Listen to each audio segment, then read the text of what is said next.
সকালে ব্রেকফাস্ট করতে চলে এসেছি। দেখুন ব্রেকফাস্টে কী কী আছে।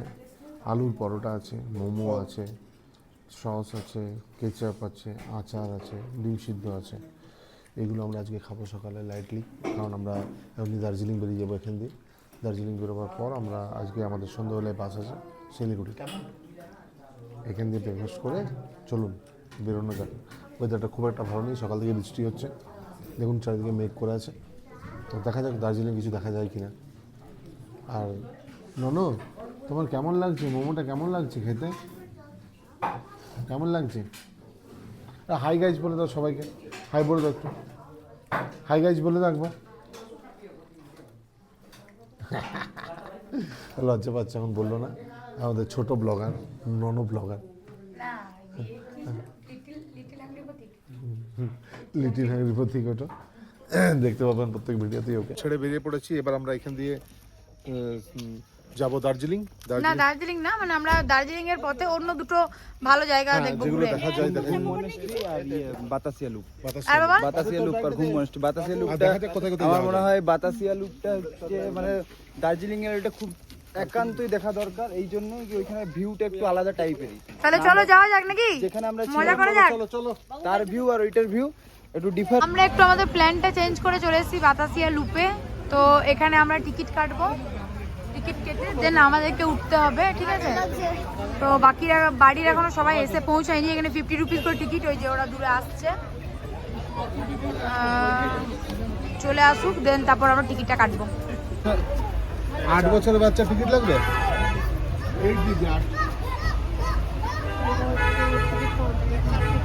তো আমরা এখন আছি দার্জিলিং এর বাতাসিয়া লুপে। বাতাসিয়া লুপের সবথেকে প্রথম সৌন্দর্য হচ্ছে একটা টয় ট্রেন। টয় ট্রেনটা এখানে অ্যাকচুয়ালি ব্যাক করতে পারে না বলে এই লাইনটা হয়ে লুপ হয়ে পড়ে, পুরো ঘুরে ঘুরে দার্জিলিং হয়ে চলে যায় আবার। আর এখানে একটা খুব সুন্দর আমার একটা জিনিস লাগলো, যে আমাদের দেশের গর্ব, যাদের জন্য আমরা রাতে শান্তিতে ঘুমাতে পাচ্ছি, যাদের জন্য আমরা এইখানে শান্তিতে ঘুরতে পাচ্ছি, তাদেরকে একটা অনার দেওয়া হয়েছে, রোল অফ অনার। তো কিছু আপনাদেরকে বলবো আমি। এইখানে সার্ভিস নাম্বার, র্যাঙ্ক, নাম, রেজিমেন্ট, অপারেশন, কোন অফিসার কোন অপারেশনে ছিলেন, কোন যুদ্ধে ছিলেন, যেমন অপারেশন রাকসাক, অপারেশন মেঘদূত, ঠিক আছে, অপারেশন হিফাজত, তারপরে 1997 অপারেশন রাকসার হয়েছিল, অপারেশন রাইনো, যত রকমের অপারেশন হয়েছিল। এইখান থেকে যারা গোর্খা রেজিমেন্ট থেকে বিলং করতো, গোর্খা রেজিমেন্টের আর্মি হয়ে আমাদের দেশের হয়ে যুদ্ধ করেছে, লড়েছে, তাদের জন্য এখানে একটা অনার দেওয়া হয়েছে। ইভেন 1947 সালে এখানে একটা 1947 সালের আমি দেখলাম, এই যে সব থেকে ফার্স্ট রাইফেল বাহাদুর রায়, অপারেশন পাক 22/9/1947, 1965, 1966, 67, 71, 91, 89 সব এখান থেকে যত গোর্খা রেজিমেন্টে ছিল সবারই একটা অনার দিয়ে আছে। তো খুব ভালো লাগলো, এটার জন্যে ভারত মাতা কি জয়, বন্দে মাতারাম। আর আমাদের সবার তরফ থেকে একটা স্যালুট, পুরো হাংরি ফ্যামিলির তরফ থেকে।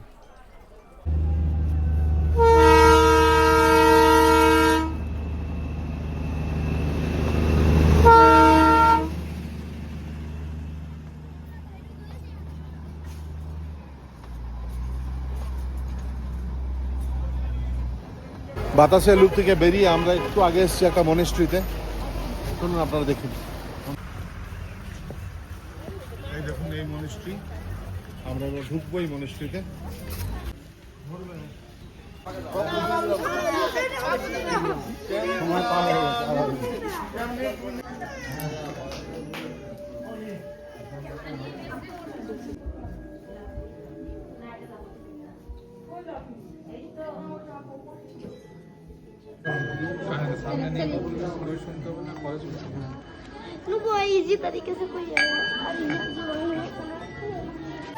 সামান্য মার্কেটিং হয়ে গেছে আমাদের, পরে গিয়ে দেখাবো। মানে ওই মনস্ট্রি থেকে শুরু করে, মনেস্ট্রি থেকে শুরু করে এইখান পর্যন্ত, উপরে পর্যন্ত সব নিয়ে নিচ্ছি। এই যে চলছে চলছে গাড়ির ভিতরে, গাড়ির ভিতরে, আর বাকি পুরো জিনিস গাড়ির ভিতরে।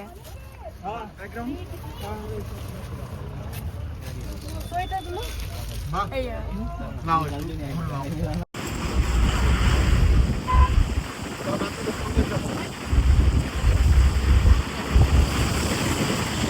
লাঞ্চ করতে রিসিয়ার থেকে বেরিয়ে কিছু সাইট সিন করলাম, ওগুলো তো আপনাদেরকে দেখালাম। এবার আমরা লাঞ্চ করবো কার্সিয়াংয়ে।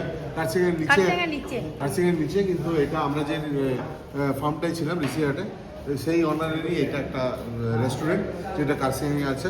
আমি আপনাদেরকে ডিটেলসটা দিয়ে দেবো পরে। এখন কী কী লাঞ্চ করছি সেটা দেখুন।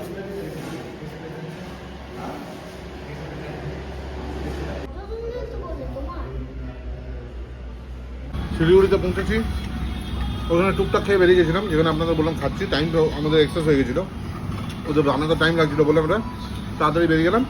শিলিগুড়ি বাস স্ট্যান্ডে চলে এসেছি আমরা, সাঙ্গলি বাস স্ট্যান্ডের পাশেই আমরা বিরিয়ানি নিয়ে বসে গেছি। আপনি জানেন আমি খুব খেতে ভালোবাসি, সবাই মিলে বিরিয়ানি নিয়ে বসে পড়েছি।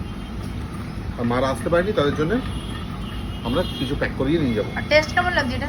ভালো, বিরিয়ানি যেমন হয় মোটামুটি আমাদের ওইদিকে সেম, একই রকম। আমরা এই চাপলাম শ্যামলী বাস স্ট্যান্ডে এসে শ্যামলীতে। এবার গন্তব্য বাড়ি, নিজেদের বাড়ির উদ্দেশ্যে রওনা হয়েছি। দেখা হচ্ছে অন্য কোনো একটা ব্লগে। ভালো লাগলে অবশ্যই সাবস্ক্রাইব লাইক করে দেবেন আমাদের চ্যানেলটা। টাটা।